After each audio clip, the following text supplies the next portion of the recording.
When you promise yourself you're not gonna film in PJs anymore. But this is me, I guess. Anyway, I have a really great video for you today because I just did a revision technique without even realizing that I was doing it, and I want to share it with you guys. So if you're not new here, you know I have a pretty severe autoimmune disease. I'm like 5th, 6th generation, and obviously this is a belief that was told to me that I would be getting it the worst, and I did get it the worst over a long period of time.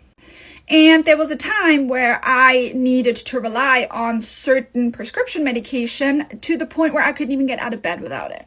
Now, after I moved, that was taken away from me. Thank you, lawmakers, because apparently chronic pain is not a reason to help people. That's why I hate the medical community, by the way. Not everybody, mostly the pharmaceutical community, which is why I teach you what I'm about to teach you. And so what I started doing is I started looking for alternatives that were more natural, that were, publicly available to me, where I could buy them at any store. I mean, I'm also in a state where certain things are legal, where other things are not, but I'm not talking about that. I'm talking about something that you can just buy anywhere. And sometimes I even just use my morning tea. But this morning, I made myself a mixture. I made myself a different kind of tea this time just because I felt like it. And while I was stirring in the mixture, I said to myself, okay, this is actually going to work exactly like the meds were working when I took them before, which is not the revision part. But then my brain all of a sudden started saying, because remember when you took those meds and you were able to do this, and this, your house looked like this, your work was like this, your health was like this. And my brain just kept making up this story because most of the time, even when I was under the medication, I was either so hyper that I couldn't do anything because I couldn't focus, or I was in a really bad place and I should have taken more, but I refused because I didn't want to get addicted. So I knew that was an option, but I didn't want that. And while I was stirring and telling my brain this memory, which in the middle of it, I started realizing wait a minute, this is not a real memory, but let's keep going.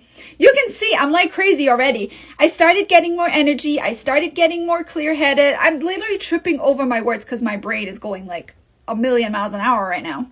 So everything to me is heightened now. I'm basically up in the air without being up in the air, if you know what I mean. And I saw one of my friend sub makers. She actually made a sub, and I might recreate it in a different way with the stuff that I'm using, which is a little bit more natural. She is referencing certain things that you can buy on the street that are not legal, but she puts them in a subliminal, so you get the same effect without taking anything. Because that is how incredibly smart and capable our brain is. One of my family members, for example, always says, I'm so sick, I always have a headache. They're sick every single day. And I always tell them, stop saying it, you're making it worse. Because your brain can make you sick, but your brain can also heal you. Not the pharma industry.